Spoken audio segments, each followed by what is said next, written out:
할렐루야. 네. 앞에 뒤에 분 사랑합니다. 축복합니다. 인사하세요. 네.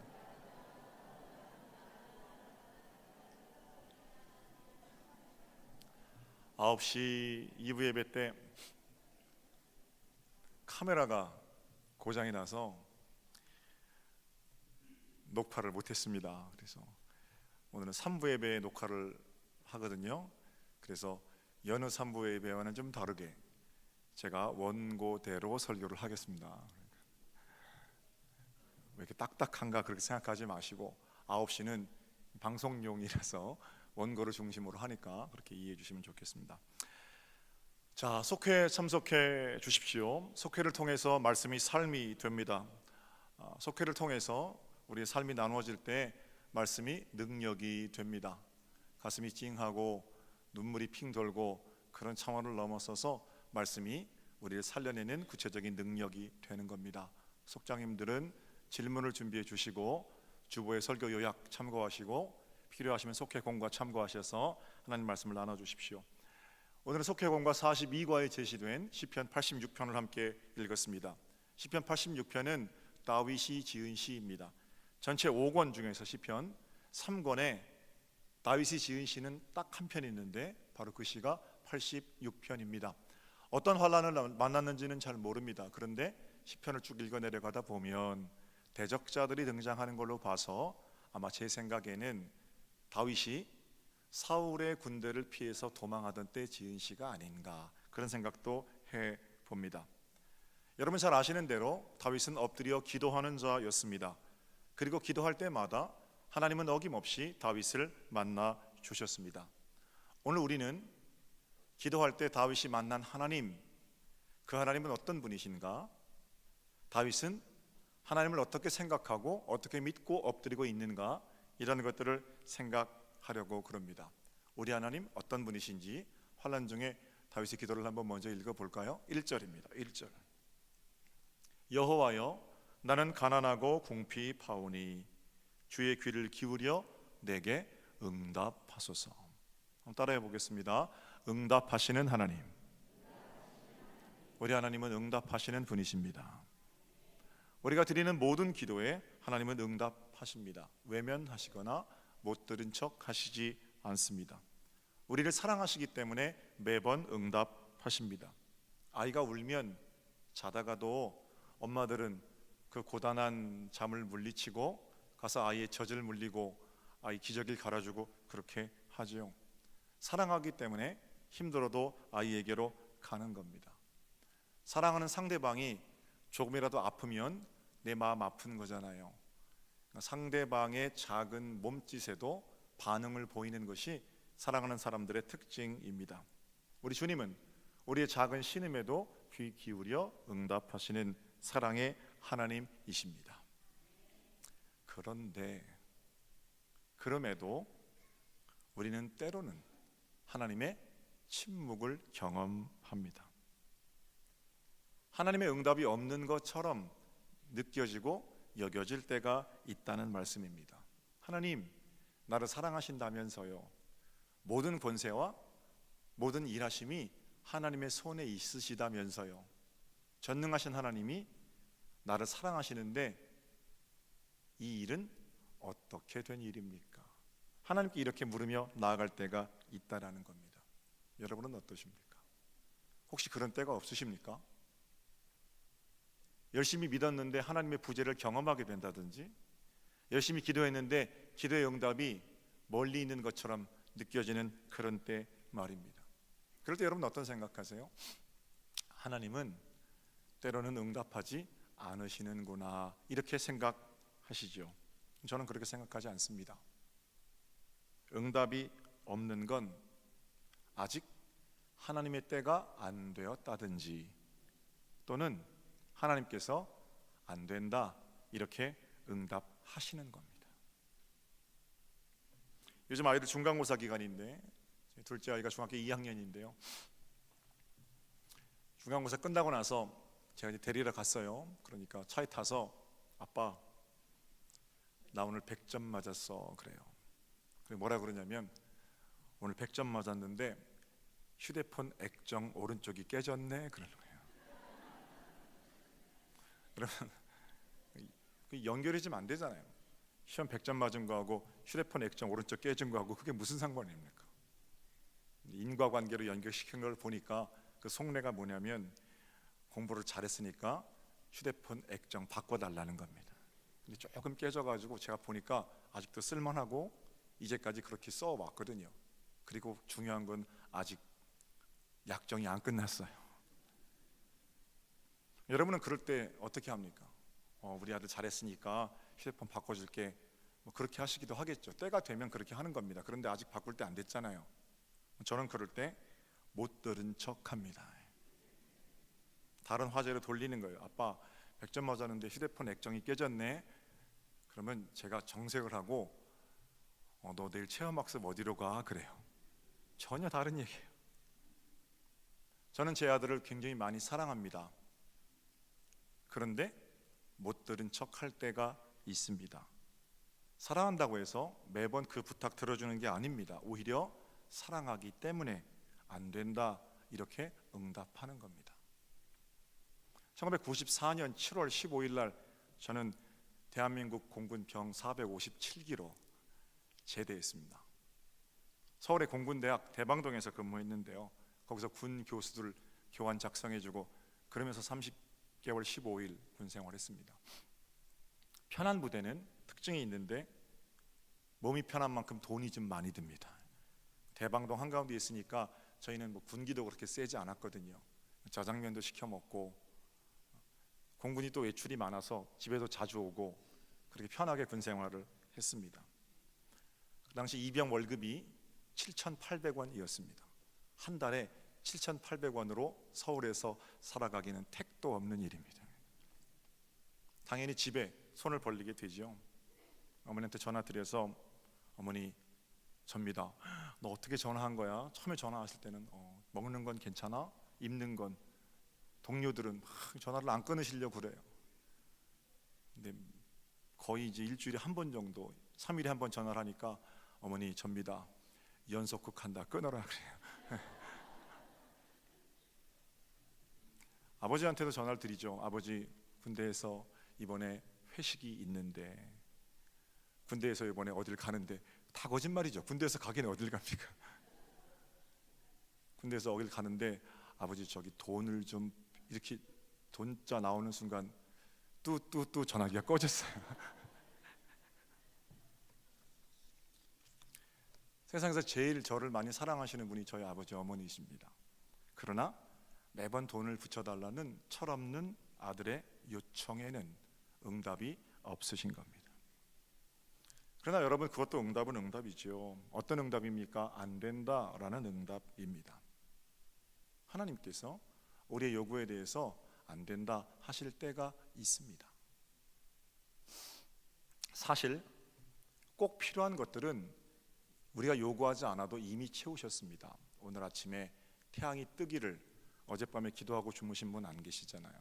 경로대학 소풍을 갔는데 날이 얼마나 차든지요. 해가 있는 동안에는 따뜻하고 해가 구름 속으로 들어가면 바람 때문에 견딜 수가 없었습니다. 해가 떠 있는 것이 얼마나 감사한지 몰랐어요. 그런데 그 태양을 띄워달라고 지난밤에 밤새 기도하신 분 안 계시잖아요. 필요한 것들은 우리가 요구하지 않아도 하나님께서 이미 그리고 전부 충만하게 채워 주셨습니다.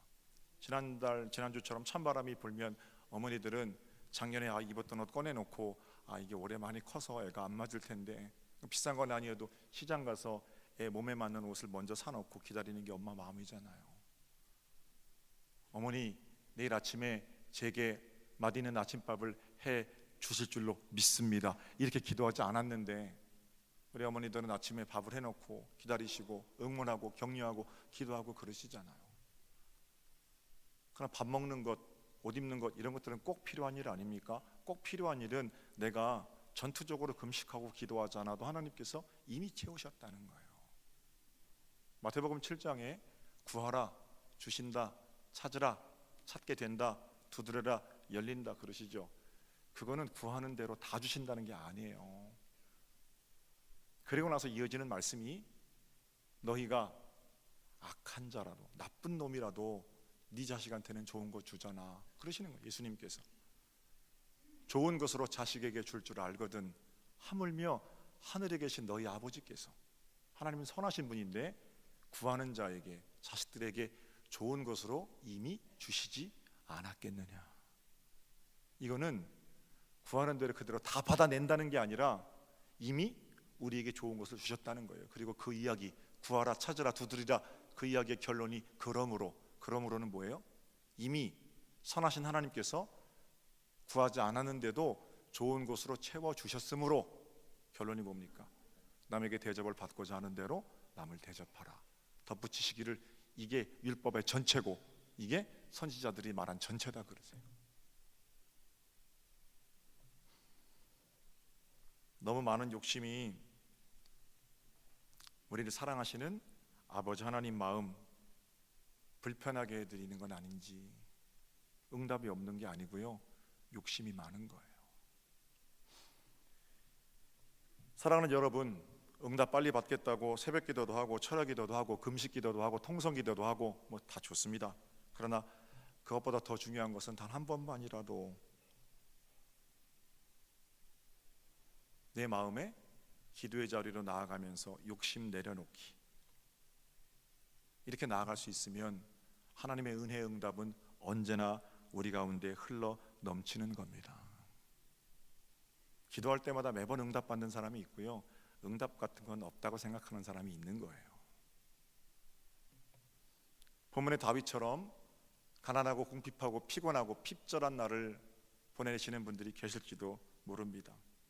아니 어쩌면 우리 모두가 지난 한 주간 우리 성식 교독한 것처럼 눈물 골짜기를 지나서 여기 주님의 아버지 집에 나온지도 모르겠습니다. 바라기는 욕심을 내려놓고 오 주님 채우소서, 나의 잔을 높이 듭니다. 주님의 것으로 충만하게 채워주시는 복된 응답이 흘러넘치는 은혜의 세월 되시기를 우리 주님의 이름으로 축복합니다. 옆에 분들하고 승리합시다 이렇게 인사하세요. 승리합시다.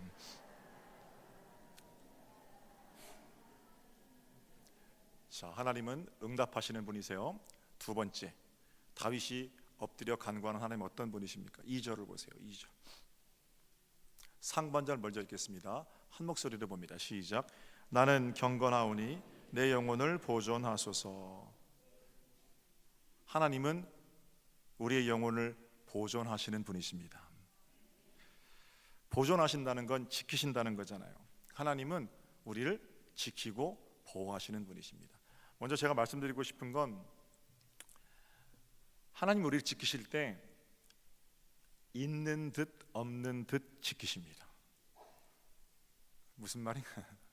이 무슨 말입니까? 있는 듯 없는 듯. 새를 잡았을 때 새를 어떻게 잡고 있나요? 손에 쥐고 있다면 너무 꽉 쥐면 새가 죽잖아요, 그죠? 그러나 너무 느슨하게 쥐면 새가 날아가 버립니다. 왜 있는 듯 없는 듯이라고 말씀드렸는가 하면, 믿음을 가진 저와 여러분이 때로는 내 마음대로 하고 싶을 때가 있어요, 그죠? 내 마음대로 하고 싶을 때 우리 하나님께서 말씀의 법을 가지고 때로는 우리 양심에 뭐라고 말씀하세요? 그렇게 하면 안 돼 그러시잖아요. 믿는 사람은 그렇게 사는 거 아니야 그러시잖아요. 나한테 굉장히 많이 해악을 끼치고 비난하고 욕을 한 사람이 있는데, 세상 같았으면 나도 똑같이 나서서 힘도 있고 권력도 있는데 몇 배나 갚아주고 싶지요. 그 갚아주고 싶은 그런 자리에서 우리 주님 뭐라고 그러세요? 아니야, 그렇게 사는 거 아니야. 믿음의 사람들은 용서해야 돼. 용서하려니까 힘든 거잖아요. 목사이기 때문에, 장로이기 때문에, 권사, 집사, 성도이기 때문에 우리가 하고 싶은 일 못하고 사는 것도 많잖아요. 그런 거 하나도 없으면 제대로 믿는 게 아니에요. 내가 모든 것을 다 할 수 있지만 교회에 덕이 안 되기 때문에 그 짓 안 하는 거잖아요. 그게 이제 믿음의 사람들의 모습이거든요. 하나님께서 안 돼, 이놈 하신단 말이에요. 아이들 뭘 못하게 하듯이. 그때는 내 마음대로 살다가 하나님이 계신 듯 합니다. 그래서 그걸 있는 듯한 하나님, 제 마음대로 생각하는 거예요. 그런가 하면 하나님께서 매번 우리가 뭘 하려고 하는데 오셔서 안 돼, 이놈 하지마, 시키는 대로 이러면 우리가 뭘 할 수 있겠습니까? 우리에게 자유를 주셔서 하나님께서 우리를 살게 하시거든요. 때로는 그 자유에 대한 어떤 오용 때문에 우리가 타락하기도 합니다만, 자유를 주실 때 어떤 생각이 들어요? 하나님이 안 계신 듯 하죠. 그러니까 없는 듯한 하나님이죠. 있는 듯 없는 듯, 그러나 분명한 거 있죠. 하나님께서 이제까지 우리 인생을 보존하고 지켜 오셨다는 겁니다. 이런 식으로 한번 얘기해 볼게요. 때로는요, 살다 보면 하나님이 좀 확실하셨으면 좋겠어요. 하나님께서 나타나셔서 악한 것들을 일거에 좀 쓸어 버리셨으면 좋겠습니다. 그럴 때가 있어요. 그러나 조금만 더 깊이 생각해 보면, 만약에 하나님이 그러셨다면 악한 자들은 없어지겠지요.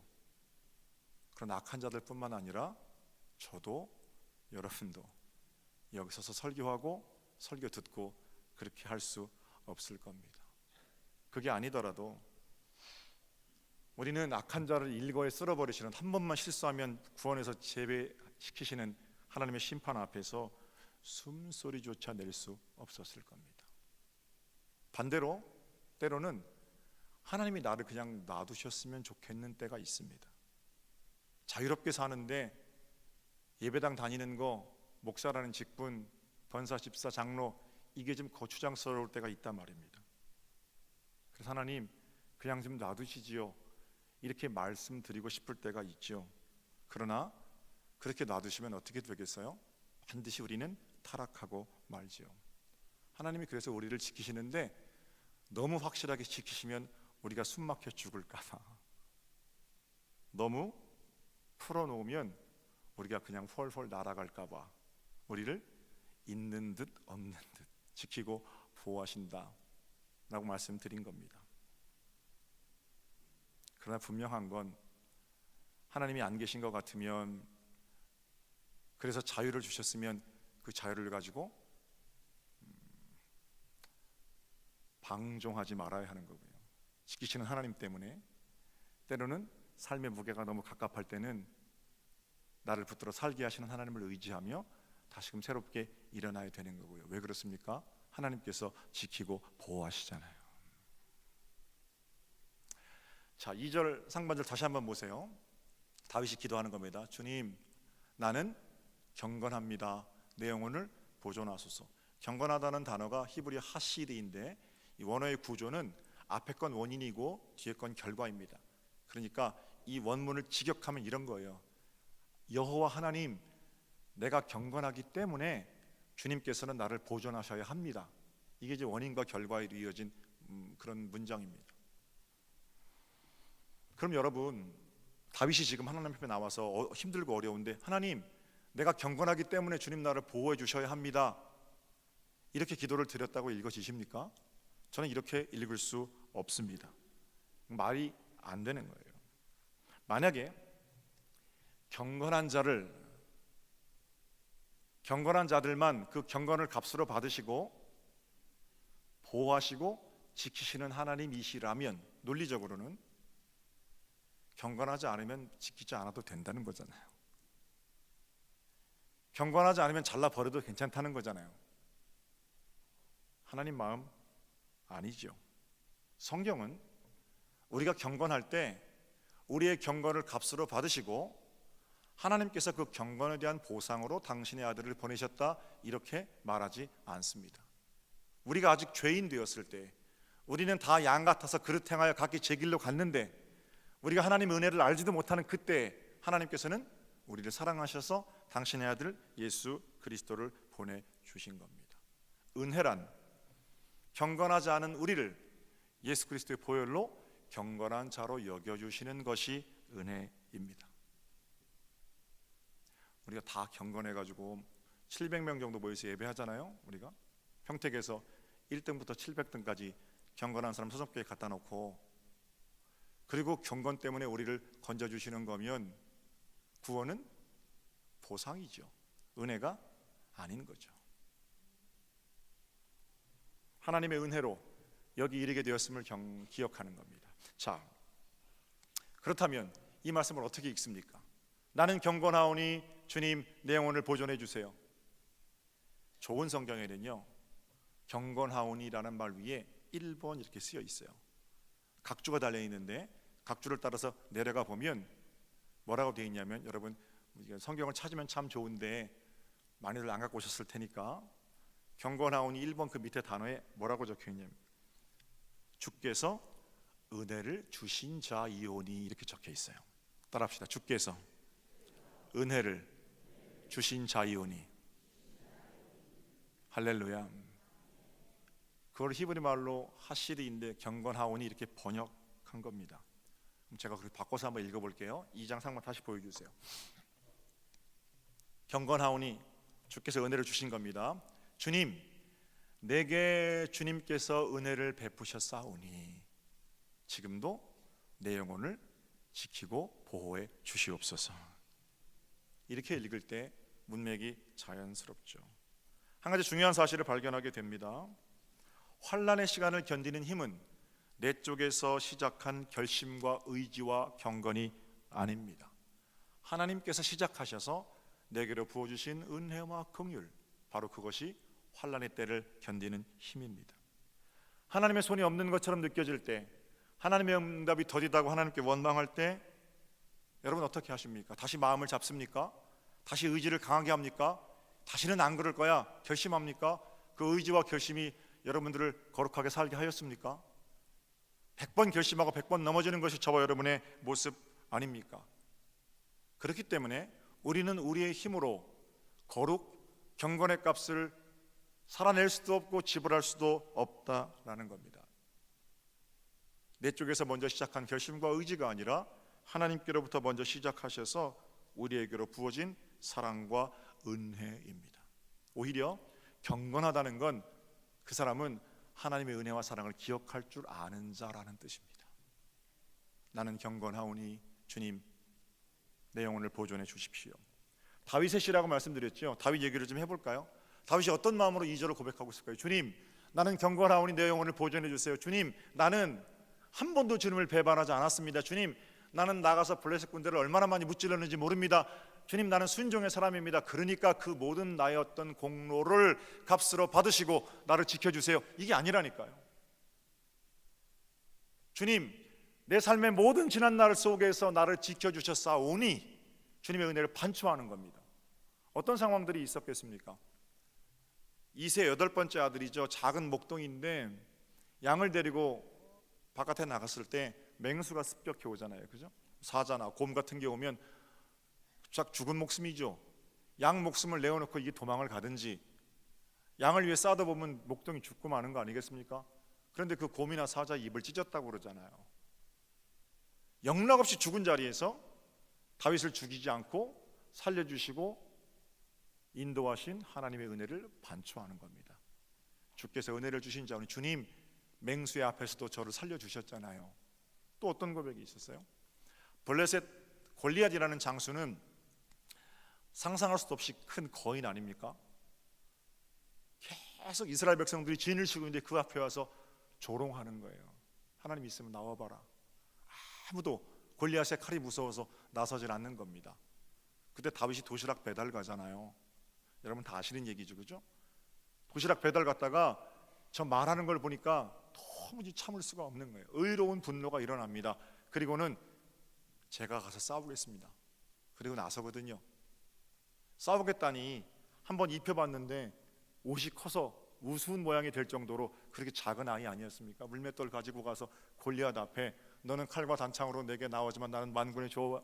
그리고 나서 돌 던지잖아요. 돌 맞고 쓰러진 골리앗 쫓아가서 골리앗 칼을 빼서 그 목을 베잖아요. 그 놀라운 일들을 볼 때 뭐예요? 주님, 골리앗 장군 앞에서 모든 사람이 비웃고 영락없이 죽은 목숨이라고 했던 그 자리에서 나를 구원하시고 나를 살려주신 하나님의 은혜를 기억합니다. 이게 하실이에요. 사울 왕의 정예군대 3,000명이 죽이러 다닐 때 영락없이 죽은 목숨이죠. 거기서도 살려주셨고, 사울이 악령에 취해서 검을 던지잖아요. 이게 무슨 영화에 나오는 것처럼 배가 많이 나온 기름진 왕이 그냥 이렇게 실수를 한 게 아니고 사울도 장군입니다. 게다가 왕이고 그 칼 던졌다는 건 다윗 죽었다는 거예요. 거기 죽은 목숨. 그러나 그 자리에서도 자기를 살려주신 하나님을 반추하고 목숨을 부지하려고 그 유명한 장수가 이웃 나라에 가서 침 흘리면서 미친놈인 것처럼 그렇게 신용하잖아요.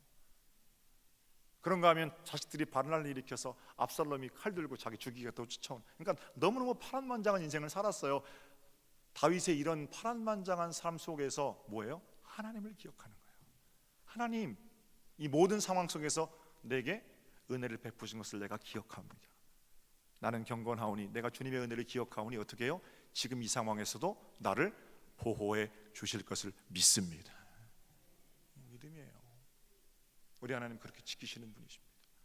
2018년 가을인데요, 여러분 올해 한 해 동안 어떤 계획을 세우시고 또 얼마만큼 이루셨고 어떤 계획들이 남아 계십니까? 아직 해결되지 않은 문제는 무엇입니까? 동시에 하나님께서 이제까지 이르도록 내게 베푸신 은혜는 어떤 것들입니까?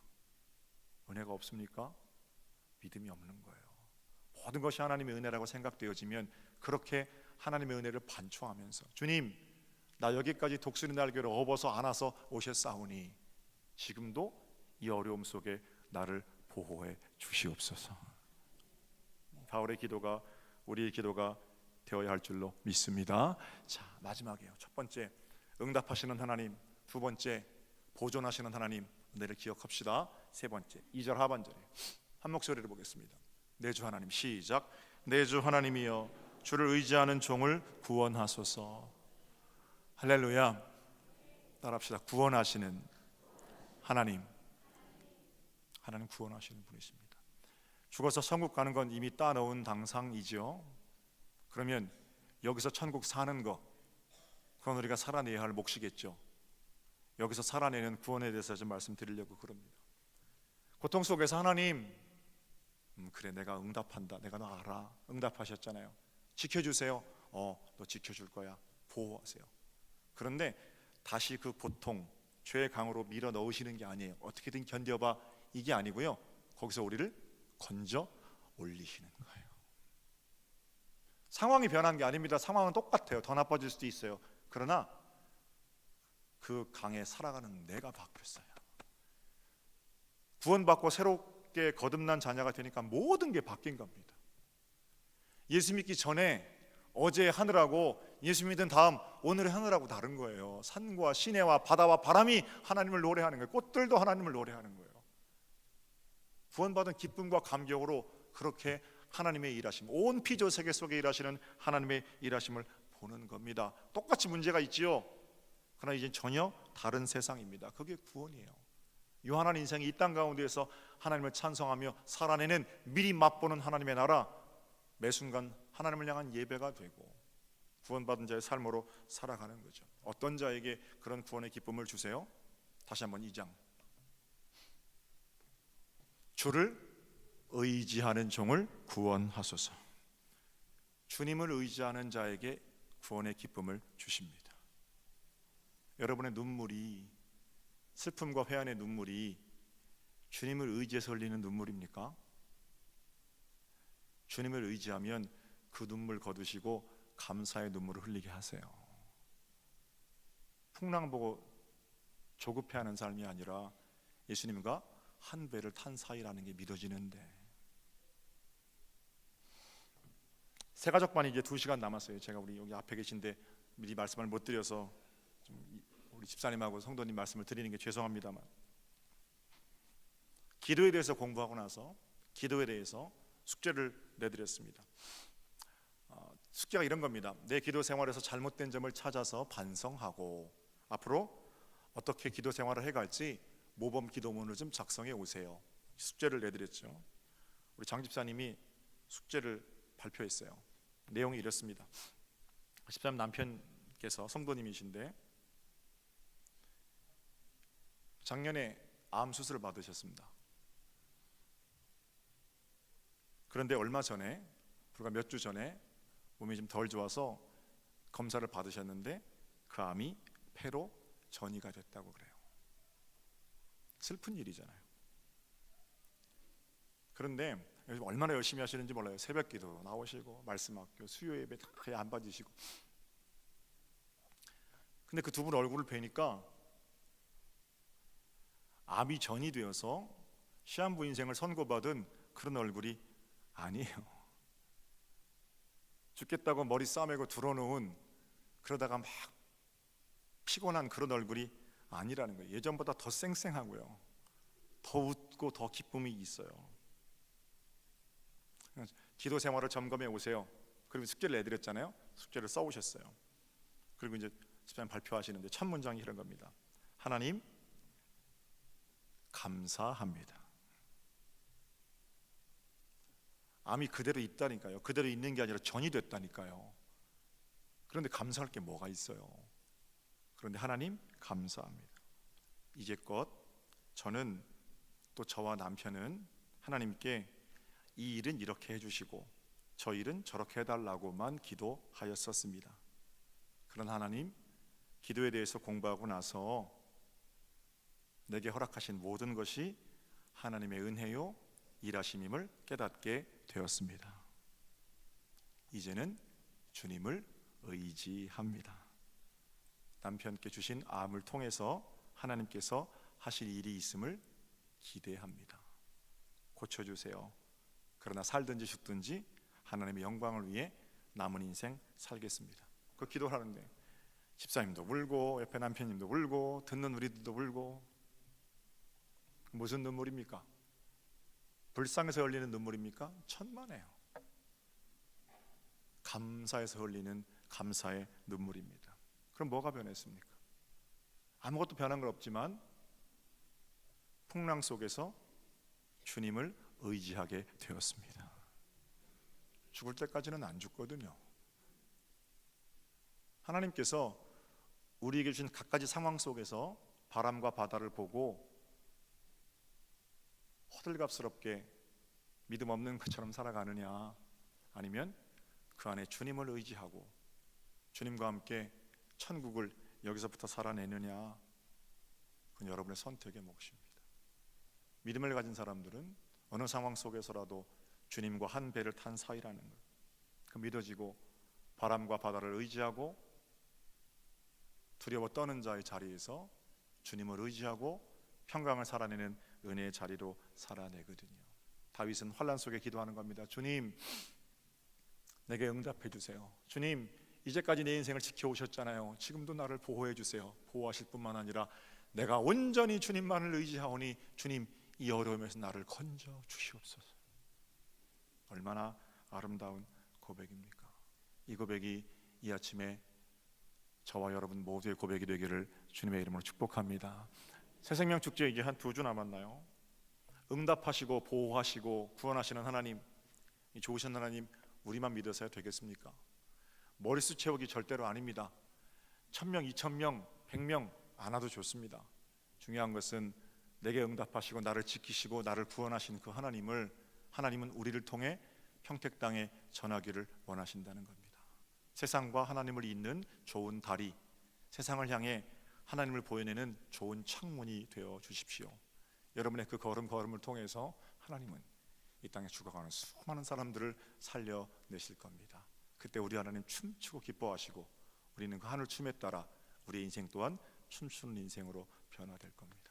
승리하는 여러분 되시기를 다시 한번 주님의 이름으로 축복합니다. 하나님, 우리의 작은 신음에도 응답하시고 독수리 날개로 업어오신 하나님께서 지금도 우리를 보호하시고 마침내 우리를 구원하셔서 이 땅 가운데 먼저 하늘나라를 살게 하시니 참으로 감사드리옵나이다. 주를 모시고 사는 자들답게 이번 한 주간이 우리에게서 회복되고 이루어진 하나님의 나라를 밝게 전하는 복된 삶 되게 하여 주시옵소서. 감사하고 주님의 이름으로 기도 올려나이다. 아멘.